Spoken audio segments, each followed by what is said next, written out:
మహావిష్ణువు ధర్మ సంస్థాపనార్థం పలు అవతారాలు, పలు రూపాలతో, పలు నామాలతో అవతరించినవాడు కదా. ఆ సంవిధానంలో అనంత పద్మనాభస్వామి నామంతో ఓ అపురూప దర్శనమిస్తున్న విలక్షణ ఆలయం తమిళనాట చెన్నై మహానగరాన అడయారు ప్రాంతంలో అలరారుతోంది. నేటి తీర్థయాత్రలో ఆ మహా ఆరామాన్ని దర్శించుకుందాం.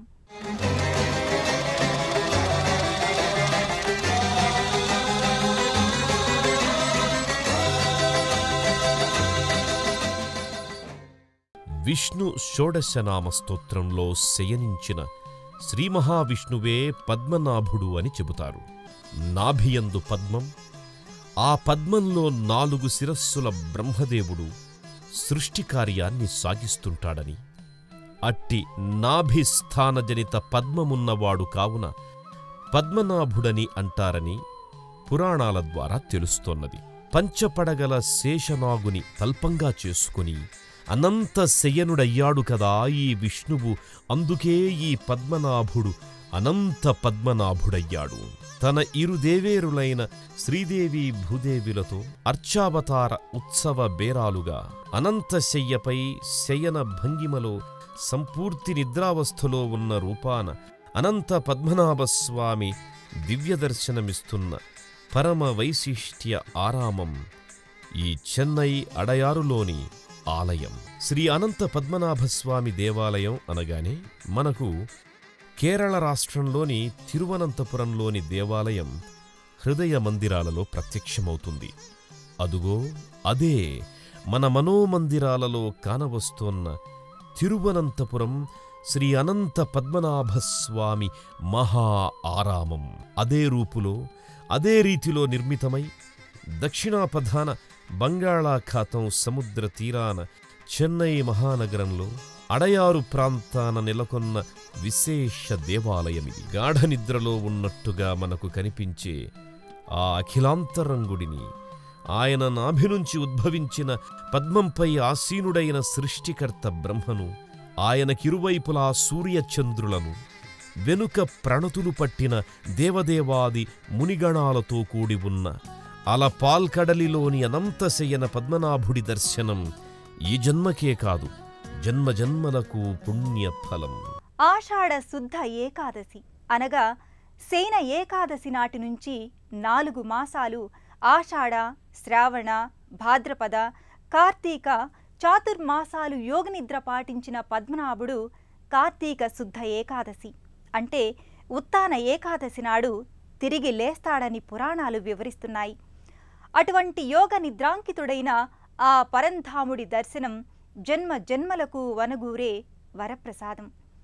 చెన్నై నగర అడయారులో నెలకొన్న శ్రీ అనంత పద్మనాభుని ఆలయంలో లభించే ఆ అపురూప దర్శనాన్ని వరంగా మనము పొందుదాం.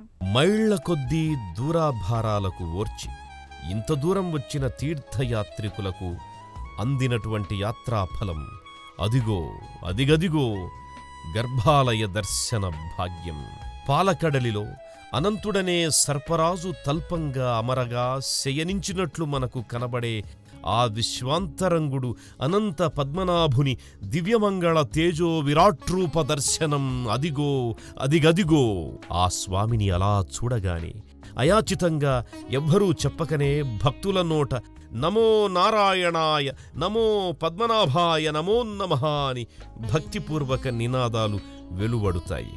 ఆహా, ఎంత గాఢంగా నిద్రిస్తున్నావయ్యా అఖిలాంతరంగా అన్నట్లుగా సంపూర్ణ నిద్రాభంగిమలో స్వామివారు కనిపించి భక్తజనావళి మనోసీమల్లో అనిర్వచనీయ భక్తి తత్పరతను కలిగిస్తుంటాడు. తిరువనంతపురం పద్మనాభుని కోవెల గర్భాలయంలో వలె 3 ద్వారాల గుండా ఆ దివ్యదర్శనం చేసుకున్నట్లు ఈ చెన్నై మహానగర అడయారు ప్రాంతం గాంధీనగర్లోని అనంత పద్మనాభుని గర్భాలయంలో సైతం 3 ద్వారాలు నెలకొని ఉండడం విశేషం. వాటిలో మొదటి ద్వారం గుండా స్వామివారి శిరోభాగాన్ని, వారి శిరస్సుకి ఛత్రంలా అమరిన పంచపడగల అనంతశేషుణ్ణి దర్శించుకుంటారు.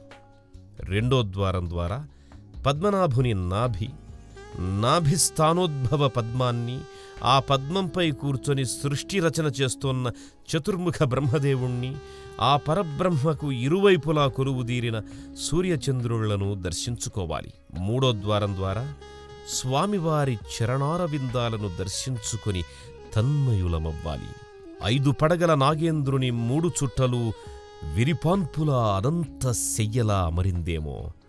ఆ శేషశయనుడు సంపూర్ణ నిద్రావస్థలో తన కుడి చేతిని శేషపాన్పు నుంచి జాల్వార్చి మరీ నిదురిస్తున్నట్లుంటాడు. నిదురించే ఆ స్వామి మోము కూడా సౌందర్యమే అసూయపడేంత పరమ సుందరంగా ఉంటుంది. గర్భాలయ దర్శనం ఒకెత్తు అయితే, గర్భాలయ పూజా క్రతువులు, హారతి, నైవేద్యాలు, ఆ ఆలయ ముఖమంటప, ప్రధాన లోగిలిలోని అలంకార శోభ మరో ఎత్తు. అనంతశయన పద్మనాభస్వామికి వెనుక భాగాన పలు దేవతలు, మరెందరో మునులు, హయనందన, శుక, గరుడ స్వాములు వెనుక నేపథ్యంగా నిలబడి శ్రీవారికి ప్రణతులు పడుతున్నట్టు శిల్పాలు నల్లని ఏకశిలామూర్తిగా వెలుగొందుతూ, గర్భాలయ ద్వారాలకు ఆవల వైపున ఉన్నది పాలకడలియే అన్నంత దివ్యంగా భవ్యంగా ఉంటుంది ఆ సన్నివేశం. సింహతోరణం కింద శయనమూర్తిగా ఉన్న పద్మనాభుడిపై తులసీదళాలు, పలు పుష్పమాలలు అలంకరిస్తారు. ఈ విరాన్మూర్తికి ముందు భాగాన శ్రీవారు తన ఇరు దేవేరులతో కూడిన అర్చావతారమూర్తులుగా సుశోభితంగా కొలువై కొలుపులందుకుంటుంటారు. నీలపురంగు చీరలో భూదేవి అమ్మవారు, పట్టు పీతాంబరంలో శ్రీదేవి అమ్మవారు వజ్రవైఢూర్యాది ఆభూషణాలతో అలంకృతులై ఉంటారు.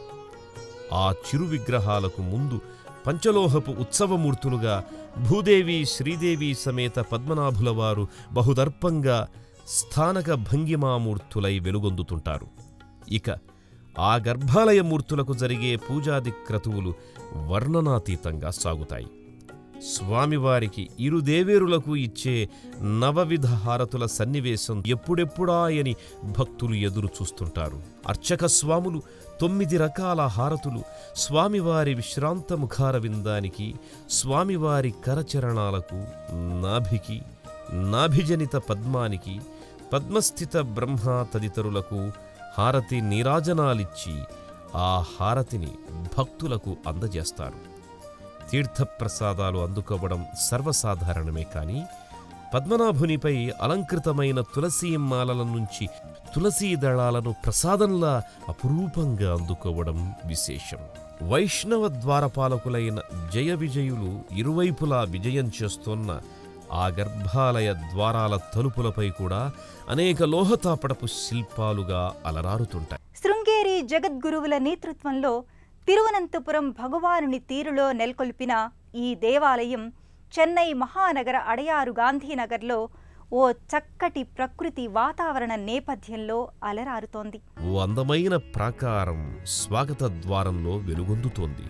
ఆ ద్వారం దాపు నుంచే పంచకలశయుక్త 3 అంతరువుల రాజగోపురం బహుశిల్పశోభితంగా కనిపిస్తుంది. ప్రవేశ ద్వారం నుంచి లోపలికి తీర్థయాత్రికుల సందర్శకుల చూపులు ప్రసరించగానే ఓ భవ్య మందిర ఆవరణ మిరుమిట్లు గొలుపుతూ కనువిందు చేస్తుంది. స్వర్ణకాంతులతో మిలమిలలాడే ఓ భవ్య ధ్వజస్తంభం కానవస్తుంది. తురగములు, గరుడస్వాములు, పద్మనాభుని ఆకృతులతో స్వర్ణతాపడపు ఆ ధ్వజస్తంభం ఆలయ ఆగమ సంప్రదాయాన్ని ప్రదర్శిస్తోంది. ఆ ధ్వజస్తంభం వెనుక 3 ద్వారాలు, ఆవల మహాముఖమంటపం, ఆ తరువాత 3 గుమ్మాల గర్భమందిరం, ఇలా ఓ సుందర ఆరామం కళ్ల ముందు నిలబడుతుంది. ముఖమంటపమంతా పలు స్తంభాలు లతామయంగా వెలుగొందుతుంటాయి. సభామంటప ప్రాకారాలపై, పైకప్పులపై వర్ణరంజితమైన చిత్తరువులు లిఖించబడి ఉంటాయి.